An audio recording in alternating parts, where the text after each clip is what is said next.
Meerut district bar association Bulandshahr के वर्तमान अध्यक्ष सुमन कुमार सिंह राघव एडवोकेट पर गंभीर आरोप लगाए गए हैं। इस संबंध में एक शिकायत मेरठ एसएसपी को भेजी गई है, जिनमें जातिगत द्वेष, पद के कथित दुरुपयोग और फर्जी मुकदमा दर्ज कराने जैसे आरोप शामिल हैं।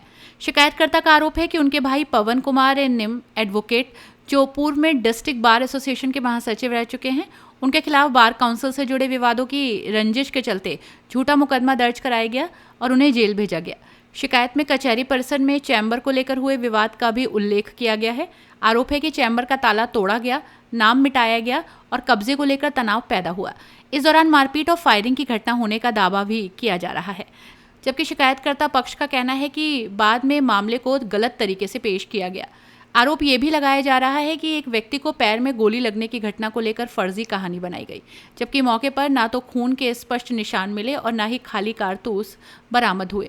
साथ ही सीसीटीवी फुटेज और फॉरेंसिक जांच के जरिए पूरे मामले की निष्पक्ष जांच की मांग की गई। शिकायत में ये भी कहा गया कि पुलिस अधिकारियों की मौजूदगी में शिकायत दी गई थी और जांच का आश्वासन दिया गया था, लेकिन बाद में आरोपियों के खिलाफ मुकदमा दर्ज कर कार्रवाई की गई। इसके अलावा ये भी आरोप लगाया गया कि एक पुलिस चौकी पर बुलाकर संबंधित व्यक्ति का मोबाइल बंद कर दिया गया और बाद में उसे गायब दिखाया गया। प्रार्थी ने मांग की है कि पूरे प्रकरण की जांच किसी स्वतंत्र एजेंसी से कराई जाए, ताकि निष्पक्ष रूप से सच्चाई सामने आ सके। क्या नाम है आपका? मेरा नाम प्रदीप कुमार अशोक एडवोकेट है। आज कप्तान ऑफिस आए हो, क्या है मामला? हम कप्तान एक्चुअली हम डीआईजी साहब से मिलने आए थे, तो डीआईजी साहब का जो कार्यभार है वो एसएसपी महोदय के पास है। तो एसएसपी साहब के पास हम इसलिए आए मेरठ में कि जो बुलंदशहर का प्रकरण है, बुलंदशहर में पूर्व महासचिव पवन कुमार निम एडवोकेट और उनके साथ सलेख चंद एडवोकेट और उनके बेटे 3 लोगों को एसएसपी बुलंदशहर ने फर्जी केस बना करके जेल भेजा है। जेल इसलिए भेजा है कि जो इस समय वर्तमान अध्यक्ष हैं Shri Suman Kumar Singh Raghav, Bulandshahr district bar association के अध्यक्ष, उनसे पवन कुमार निम की पुरानी रंजिश चल रही थी। रंजिश ये चल रही थी कि पवन कुमार निम ने bar council of Uttar Pradesh में सुमन कुमार सिंह राघव को फर्जी वकील घोषित कराया था और उनको डिबार कराया था। उसके बाद उसका जो रिट रिवीजन है वो इस समय बार काउंसिल ऑफ इंडिया में पेंडिंग है और सुमन कुमार सिंह राघव जो है स्टे पर हैं। तो उसको लेकर के अब वर्तमान में सुमन कुमार सिंह राघव ने रंजिश निकाली और सलेख चंद एडवोकेट के चैम्बर पे अपने जूनियर इमामुद्दीन का चैम्बर अलॉट कर दिया और अलॉट कर करके चढ़ा दिया, जबकि वो चैम्बर 15 साल से सलेख चंद एडवोकेट का था और सलेख चंद एडवोकेट को चैम्बर अलॉट न करके अपने जूनियर को अलॉट करा करके उस पर विवाद उत्पन्न कर दिया। उस विवाद में 11 मई 2026 को सुबह को बाहरी बदमाश बुलाए गए सुबह 7 बजे और सुबह 7 बजे बदमाश बुला करके वहां पे कहासुनी हुई है और गाली गलौच हुई है, लेकिन वहां गोली नहीं चली।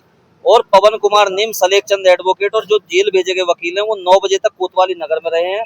9 बजे कोतवाली नगर से उनको घर भेज दिया गया। 7 और 9 के बीच में जो सुमन कुमार सिंह राघव है उन्होंने पुलिस के साथ मिलकर के बुलंदशहर पुलिस के, क्योंकि उनका प्रभाव है एसएसपी बुलंदशहर पे, एक फर्जी मुकदमा बनवाया और इमामुद्दीन एडवोकेट के पैर में गोली लगवा के, और एक जो बदमाश है उस पर 4 मुकदमे गैंगस्टर है, थाना अहमदगढ़ में उस पर 4 मुकदमे हैं, उस पे पैर में भी गोली लगवाई है और गोली लगवा के एक फर्जी केस बना करके अपनी पुरानी रंजिश निकालने के लिए पवन कुमार निम एडवोकेट को, सलेख चंद एडवोकेट को और क्या नाम है उनके बेटे को जेल में भिजवा दिया है। एसएसपी साहब से हम मांग कर रहे हैं कि जो बदमाश सुबह को 7 बजे आए थे उनके खिलाफ भी रिपोर्ट होनी चाहिए। हम मांग कर रहे हैं कि अवैध कब्जा करने बाहरी तत्वों का क्या मतलब था कचहरी में, वकीलों का मामला था बाहरी जिन पे 4 मुकदमे वकील से।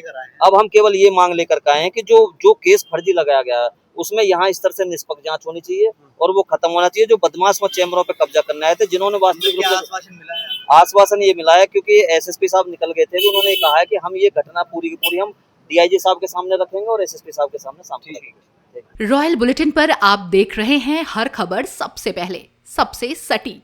अगर आपको हमारी खबरें पसंद आ रही हैं तो अभी वीडियो को लाइक करें, अपने दोस्तों तक शेयर करें और रॉयल बुलेटिन को सब्सक्राइब करके हमारे परिवार का हिस्सा बन जाएं। सिर्फ यूट्यूब ही नहीं, फेसबुक और इंस्टाग्राम पर भी रॉयल बुलेटिन को फॉलो करें, ताकि आपके शहर, प्रदेश और देश की हर बड़ी खबर आप तक सबसे पहले पहुंचे। जुड़े रहिए रॉयल बुलेटिन के साथ। आपका भरोसा ही हमारी सबसे बड़ी